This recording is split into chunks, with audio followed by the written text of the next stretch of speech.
Female genital mutilation. According to World Health Organization, female genital mutilation, female genital cutting, and female circumcision can be defined as procedures that intentionally alter or cause injury to the female genital organs for non-medical reason.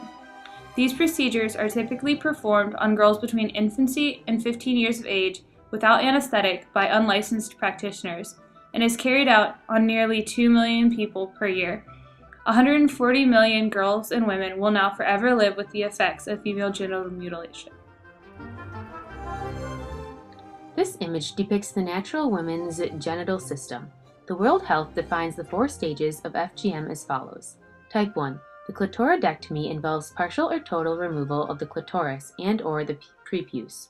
Type 2 is excision, which is partial or total removal of the clitoris and the labia minora and occasionally the labia majora. Type 3. Infibulation, which narrows the vaginal opening by creating a covering by removing the clitoris and cutting and repositioning the labia minora and labia majora. The reasoning behind these procedures varies greatly, including social, cultural, and religious reasons. According to Guttmacher, its practitioners look on it as an integral part of their cultural and ethnic identity, and some perceive it as a religious obligation. In some cultures, it is believed the removal of women's genitals will lead to a decreased libido. In addition, with type 3 FGM, it requires reopening in order to have intercourse. This leads, they believe, to maintaining virginity until marriage and fidelity after marriage. Some folklore exists which furthers the so-called need for FGM, like the idea that if a man's penis touches a woman's clitoris, the man will die. In FGM culture, women without the procedure may be considered unclean and seen as harlots who are unfit for marriage. Remaining uncut can lead to an inability to marry and ostracism from society. Because of these factors, girls feel they have very little choice in the matter, and even if they resist, they may be cut by force. By definition, FGM has no health benefits to the girls it is performed on. Instead, they experience a variety of health hazards. Immediate complications include shock, bleeding, infections, and severe pain from lack of anesthetic and a sterile environment. Long-term effects include urinary infections, cysts, infertility, risks and additional pain during childbirth and sexual intercourse, and a requirement for later surgeries. Complications due to unsanitary performance methods can even result in death. In addition, because they are often held down during the procedure, they acquire long-lasting mental trauma.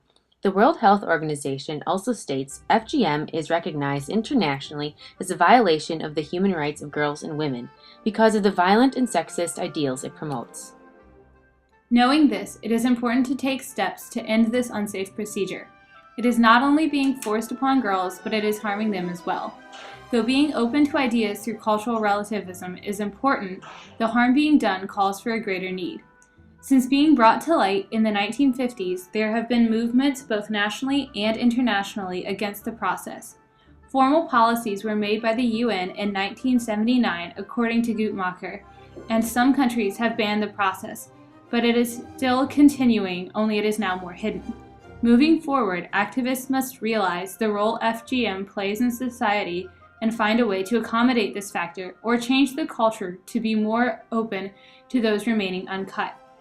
One way to accommodate the procedure is to not only create, but enforce laws that make female circumcision only able to be performed by trained doctors rather than the social leaders who typically perform them today.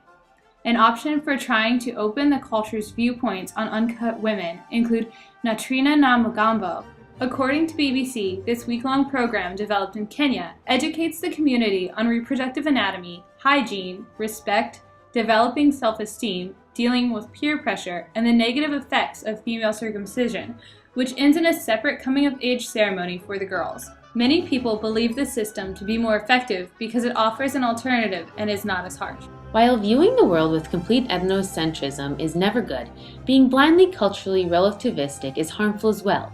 When processes such as this are occurring that physically harm millions of girls, often those too young to refuse, action needs to be taken. FGM occurs in countries worldwide and is a matter of international women's reproductive rights. If solutions can be found to FGM and taken effectively, it could literally make a world of difference.